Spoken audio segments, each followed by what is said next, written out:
అన్నయ్య వాళ్ళు ఆల్రెడీ ఇక్కడే ఉండేవాళ్ళు. సో ఇంకా అంటే మాది సింగిల్ హోమ్ అనమాట. అటు ఇటు పొలాలు, వెనక తాలిపేరు ఉండేదన్నమాట. సో ఏం ఇల్లులు ఉండవు, సింగిల్ బిల్డింగ్ అనమాట.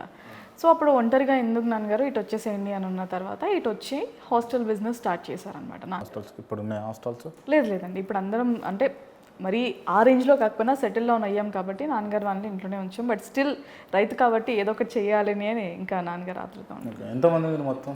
5 మంది. 5 మెంబర్స్. మీరు చిన్న పెద్దన్నయ్య రియల్ ఎస్టేట్ బిజినెస్, చిన్నన్నయ్య హైకోర్టు జడ్జ్, అక్క ఎల్ఐసిలో వర్క్ చేస్తారు నాంపల్లి, లాస్ట్ అన్నయ్య వచ్చేసి వింగ్స్ కార్స్ అని చెప్పేసి 2 బ్రాంచెస్లో వర్క్ చేస్తారు, అందులోనే బిజినెస్ కూడా. ఓకే, మీరు ప్రజెంటర్.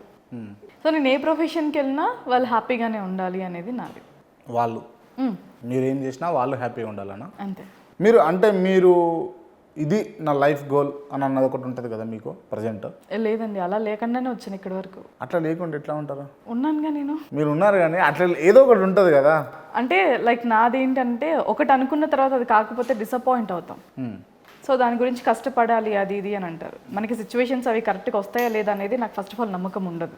సో ఏది వస్తే ఆపర్చునిటీని తీసుకొని వెళ్ళటమే తప్పితే ఖచ్చితంగా దీన్ని మీద స్టిక్ ఆన్ అయ్యి ఉండాలి, ఇది అవ్వాలి అని చెప్పేసి వెంకటేష్ అందులో ఐఏఎస్ ఐపీఎస్ అంటారు కదా, అలాంటి కళ్ళేం లేవు అనమాట.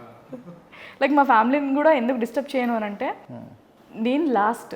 సో వాళ్ళకి వాళ్ళు సెల్ఫ్గా పేరు సంపాదించుకున్నారు. ఇప్పుడు వాళ్ళకంటే ఎక్కువ మీకు పేరు ఉంది కదా, అంటే ఏడవైనా కూడా ఏం భారతి చౌదరి అంటే గుర్తుపట్టే స్థాయికి వచ్చారు కదా. అవును అనుకోండి, కానీ వాళ్ళకున్న స్థాయి, వాళ్ళకున్న రెస్పెక్ట్ అనేది వాళ్ళతో పోల్చుకుంటే నాకు స్టిల్ ఇప్పటికీ తక్కువే అని అనుకుంటాను. ఓకే, ఫ్యామిలీ మెంబర్స్ కాబట్టి మీరు అట్లా చెప్పుకుంటున్నారు. ఫ్యామిలీ అని కాదు, అంటే హయ్యర్ పొజిషన్ ఉన్న వాళ్ళు ఎవరైనా గ్రేట్ అని చెప్తాను. లైక్ ఇప్పుడు మీరు పొలిటీషియన్ ఇంటర్వ్యూస్ చేస్తారు అని చెప్తారు. సో నాకు నేను న్యూస్ ప్రెజెంటర్ అయినప్పటికీ ఉన్నట్టుగా చదవటం నాకు తెలుసు, అంతేకాని డెప్త్కి వెళ్ళి తెలుసుకోవడం అనేది నాకు చాలా కష్టం. నేను వచ్చి ఒక 4-5 ఇయర్స్ అవుతుంది ఈ ఫీల్డ్కి వచ్చి. స్టార్టింగ్ నుంచి తెలుసుకోవాలంటే చాలా మైండ్ అంటే చాలా పెట్టాలి అది. సో నేను అవన్నీ తెలుసుకోలేదు. సో నాకంటే మీకు ఎక్కువ నాలెడ్జ్ ఉంది కాబట్టి ఐ రెస్పెక్ట్ యూ. ఓకే, మిమ్మల్ని ఎవరైనా తక్కువ చేస్తే నేను ఒప్పుకోను. లైక్ ఎవరికి ఉండాల్సిన ఈక్వాలిటీ, ఎవరికి ఉన్న రెస్పెక్ట్ వాళ్ళకే ఇవ్వాలనేది నా సార్. మీరు న్యూస్ ప్రజెంట్ చేస్తుంటారు కదా, ఎక్కువ ఏ న్యూస్ చదువుతుంటారు? మనకి డైలీ బులెటిన్ ఉంటుంది కదండి, అన్నీ కవర్ చేస్తాం కదా. ఎక్కువ మీకు ఫేవరెట్ ఏది న్యూస్? ఎంటర్టైన్మెంటా లేకపోతే పొలిటికల్? అంటే రాసే దాన్ని బట్టి ఉంటుంది, చదివే దాన్ని బట్టి మజా వస్తుంది అనమాట. మీకు ఏది మజా వస్తుంది చెప్పారు అయితే మీ భాషలా? అంటే ఇలా అన్నారు అలా అన్నారు అన్నదానికి రీట్వీట్స్ చేస్తూ ఉంటారు చూడండి, అప్పుడు చదివేటప్పుడు బాగా అనిపిస్తుంది అనమాట. సరే, ఏదన్నా నేను అంటే మీకు ఒక టాస్క్ ఇస్తా, ఏదన్నా మీకు సాంగ్స్ నచ్చవని అన్నారు కదా, ఏదన్నా ఒక సాంగ్ తీసుకొని దాన్ని న్యూస్ ప్రజెంట్గా చేయండి. వద్దండి, ఎందుకంటే సాంగ్ లాగే బాగుంటుంది. మళ్ళీ ట్రై చేయండి, ఏం కాదు. లేదు నాకు రాదు. ట్రై చేయండి, వస్తుంది, ఏం కాదు. ఎందుకండి సామాజిక వర్గం అని అయిపోతుంది అంతా. చేయండి, ఏం కాదు. లేదు రాదనడం బెటర్ కావచ్చు. అంటే రాదని చెప్పాలి కదండి. సరే ఏదైనా ఒక స్టేట్మెంట్ తీసుకొని చేయండి. లేదు, కొత్త టాస్క్లు ఒప్పుకోను. ప్రిపేర్ అయ్యొచ్చు. ప్రిపేర్ అంటే ఏం లేదు, నాకు రాదని చెప్తాను. స్టిల్ ఇప్పటికీ మా వాళ్ళు ఎవరన్నా డిబేట్స్కి చెయ్యాలి అని అన్నప్పుడు స్టిల్ మా ఎండి సార్ ఉన్నా సరే నేను నో అని చెప్తాను. ఎందుకంటే రాదు అన్నట్టే ఉండాలి, నేర్చుకొని వెళ్ళాలి. కానీ అథోరాక్షన్ చేసి ఆనర్ వెళ్ళాం అనుకోండి. మీరు ఎక్కువ ఏ న్యూస్ ఫాలో అవుతుంటారు? మా సార్ వాళ్ళు ఏ స్క్రిప్ట్ ఇస్తే అది. సిగ్నేచర్ స్టూడియోస్ వేదికగా ఎంబీ చౌదరి గారు ఇప్పుడు న్యూస్ చదువుతున్నారు, చదవండి. ప్రధాని నరేంద్ర మోదీ మొదటి రోజు నుంచి తెలంగాణను వ్యతిరేకిస్తున్నారు. ఏ ముఖం పెట్టుకొని మళ్ళీ ఇక్కడికి వస్తున్నారని మంత్రి కేటీఆర్ విమర్శించారు. గుజరాత్లోని దోహాద్లో 20,000 కోట్లతో కోచ్ ఫ్యాక్టరీ పరిశ్రమ ఏర్పాటు చేసి తెలంగాణకు మాత్రం తూతు మంత్రంగా 500 కోట్లతో ఫ్యాక్టరీ ఏర్పాటు చేశామంటే ఎలా అని ప్రశ్నించారు.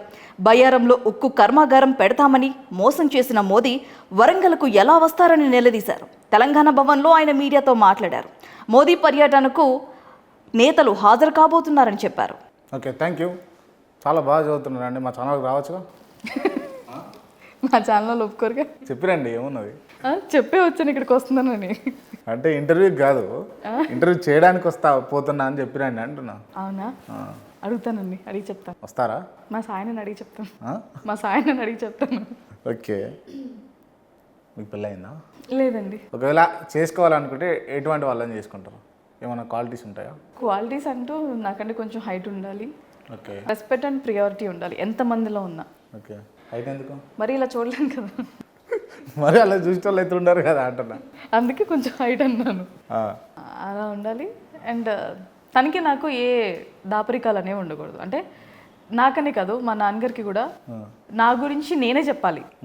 థర్డ్ పర్సన్ వచ్చి చెప్పేంత వరకు ఊరుకుంటే ఊరుకోరు. ఎప్పుడు మరి పెళ్ళి? ఇప్పుడేం లేదండి. ఇంకేమైనా సెటిల్ కావాలా? Yeah of course. ఇంకేం సెటిల్మెంట్ ఉంది? అంటే మంచి బిగ్ షాట్ని చూసి పెళ్లి చేసుకుంటే అయిపోద్ది అనుకుంటున్నారా? కాదు.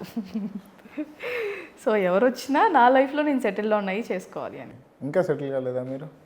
అయినారు కదా మంచిగానే. నేనేమన్నా అంబానీయా లేకపోతే ఇంకేమన్నా అంటే సెటిల్ అంబానీ అయినా సెటిల్ అయితే అవును మరి వాళ్ళైనా సెటిల్. బాయ్స్ ఎలా సెటిల్ అవుతారు? ఎప్పటికో సెటిల్ అవుతారు. లైక్ అమ్మాయిలం కూడా అంతే కదా. మీరే ఇంకా కష్టపడతారు ఎక్కువగా, మేము చాలా తక్కువ కష్టపడతాం. సో మీరు కొంచెం ముందు సెటిల్ అయ్యే ఛాన్సెస్ ఉంటాయి, మాకు కొంచెం లేట్గా సెటిల్ అయ్యే ఛాన్సెస్ ఉంటాయి. అంటే సెటిల్ అని అంటే మీ ఉద్దేశంలో ఏ రంగంలో సెటిల్ కావాలనుకుంటున్నారు మీరు? రంగం అంటూ ఏం లేదండి, ఇల్లు కట్టుకొని ఇంట్లో సెటిల్ అవుదామని. ఇల్లు కట్టుకొని ఇంట్లో సెటిల్ అవ్వడం కాదండి, అంటే పర్టికులర్గా యాంకరింగ్ ఫీల్డ్లోనా, లేకపోతే ఈ యూట్యూబర్ గానా, లేకపోతే ఇన్ఫ్లుయెన్సర్ గానా? ఫస్ట్ నేను ఇన్స్టాగ్రామ్ టిక్టాక్ నుంచి స్టార్ట్ అయింది. టిక్టాక్ ఉన్నప్పుడు 18 మిలియన్ వరకు ఉన్నారు. సో ఒక్కసారి వరదొచ్చి కొట్టుకెళ్ళిపోయినట్టు టిక్టాక్ వెళ్ళిపోయింది. సో నెక్స్ట్ ఇన్స్టాగ్రామ్ అప్పటి నుంచి నాకు ఐడి ఉండేది కానీ యూజ్ చేసేదాన్ని కాదు. సో తర్వాత నాకు కమెంట్స్ వచ్చేవి ఇన్స్టాగ్రామ్లో కానీ వేటిల్లో కానీ. వేరే వాళ్ళు ఎవరెవరో నా వీడియోస్ అప్లోడ్ చేసేవాళ్ళు యూట్యూబ్స్లో. సో మీ మెయిన్ ఐడి ఏది అది అన్నప్పుడు ఇన్స్టాగ్రామ్ స్టార్ట్ చేశాను. తర్వాత లాస్ట్ 1 year బ్యాక్ యూట్యూబ్. ఇలా ఒకదాని తర్వాత అన్ఎక్స్పెక్టెడ్గా స్టార్ట్ చేసుకుంటూ వచ్చాను. అమ్మవారి దయ వల్ల, బాబా దయ వల్ల మంచి పేరు అయితే వచ్చింది ఇప్పటి వరకు. దాన్ని అలానే కంటిన్యూ చేద్దాం అనుకుంటున్నాను. ముందు ఏదైనా ఆపర్చునిటీ వచ్చినా దాంట్లో వెళ్ళాలనుకుంటున్నాను, అది కూడా మంచిగానే వెళ్ళాలి అనుకుంటున్నాను.